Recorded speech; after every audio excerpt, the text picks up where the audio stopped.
लोकसभा चुनाव नजदीक है, लेकिन अभी तक आजमगढ़ सीट को लेकर यह स्थिति साफ नहीं हुई कि क्या वहां से चाचा शिवपाल उतरेंगे या अखिलेश यादव। खबरें इस बात की ओर इशारा कर रही थी कि चाचा शिवपाल ने अपने बेटे आदित्य यादव के लिए यह सीट की मांग की है, तो वहीं दूसरी तरफ खबरें इस बात की ओर भी इशारा कर रही थी कि अखिलेश यादव हो सकता है कि कन्नौज और आजमगढ़ 2 सीटों से लोकसभा चुनाव लड़ते नजर आए और चाचा शिवपाल अपनी विधायकी सीट यानी जसवंत नगर की सीट को नहीं छोड़ना चाहते और अपनी जगह अपने बेटे को आगे चाहते। तो ऐसे में वहां पर काफी कुछ अभी यथास्थिति बनी हुई है।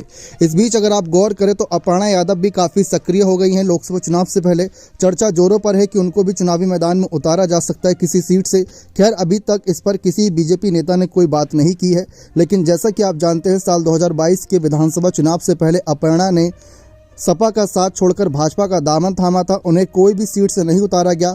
इसके बावजूद अपर्णा यादव को लेकर चर्चा थी कि कहीं ना कहीं उनको बीजेपी उतार सकते, लेकिन किसी भी सीट से नहीं उतारा गया। समाजवादी पार्टी की उन्होंने मुसीबत बढ़ा दी। सपा को कई सीटों पर नुकसान हुआ उनकी पार्टी के पाला बदलने से। ठीक वैसे अगर चाचा शिवपाल भी कोई बड़ा फैसला लेते हैं तो अखिलेश यादव के लिए बैठे बिठाए मुसीबत बढ़ जाएगी। लेकिन चाचा शिवपाल से जब भी वह पूछा गया कि क्या वह आजमगढ़ सीट से चुनाव लड़ेंगे या लोकसभा चुनाव लड़ेंगे भी या नहीं, तो इस पर चाचा शिवपाल ने साफ कहा कि यह फैसला राष्ट्रीय नेतृत्व करेगा, हम नहीं करेंगे।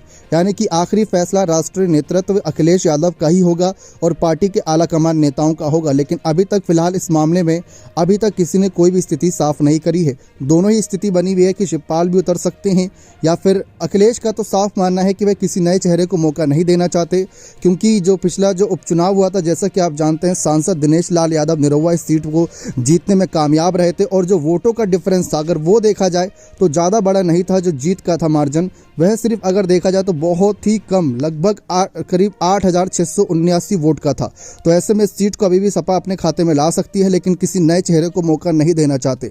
पहले इस सीट से खुद मुलायम सिंह यादव, अखिलेश यादव इस सीट से उतरे थे। तो ऐसे में शिवपाल जो मुलायम सिंह के ही कदकाठी के नेता बताए जाते हैं, उनको उतारा जाता है तो ज़्यादा बेहतर रहेगा। अखिलेश की वही मांग है। लेकिन दूसरी तरफ अपर्णा भी उतर सकती हैं चुनावी मैदान में, ऐसी खबरें हैं।